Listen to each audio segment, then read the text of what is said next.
सोचिए, पश्चिम बंगाल जैसा बड़ा राज्य जहां 2021 में चुनाव आते ही पूरे देश का मीडिया, बड़े बड़े नेता और रैलियों का तूफान आ गया था, वहीं 2026 का चुनाव लगभग चुपचाप क्यों चल रहा है?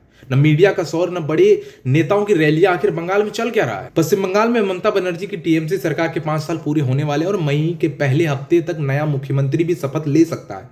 लेकिन सबसे बड़ा सवाल यह है कि 10 मार्च तक भी चुनाव की तारीख घोषित नहीं हुई, जबकि 2021 में फरवरी के आखिरी हफ्ते में ही चुनाव की तारीख आ गई थी। मतलब चुनाव आयोग लगभग 10 दिन पीछे चल रहा है। पिछली बार 2021 में पश्चिम बंगाल में 8 चरणों में चुनाव हुए थे। उस समय बीजेपी ने पूरी ताकत झोंक दी। प्रधानमंत्री नरेंद्र मोदी ने 18 रैलियां की थी। अमित शाह और जेपी नड्डा ने करीब 50-50 रैलियां और कई बड़े स्टार प्रचारकों ने बंगाल में डेरा डाल दिया था। लेकिन इस बार दिलचस्प बात यह है कि बीजेपी खुद चुनाव आयोग से 2 या 3 चरण में चुनाव कराने की मांग कर रही है। सवाल उठता है कि क्या इस बार बीजेपी को अपनी तैयारी कमजोर लग रही है? 2021 में बीजेपी को 77 सीटें मिली थी, जबकि टीएमसी 213 सीटों के साथ सत्ता में आई थी। पश्चिम बंगाल विधानसभा में कुल 294 सीटें हैं और सरकार बनाने के लिए 148 सीटें चाहिए। एक बड़ी चुनौती बीजेपी के सामने यह भी है कि ममता बनर्जी का चेहरा साफ है, लेकिन बीजेपी के पास अभी तक कोई घोषित मुख्यमंत्री चेहरा नहीं है। हालांकि नाम जरूर चल रहे हैं, शुभेंदु अधिकारी, सुकांत मजूमदार, दिलीप घोष।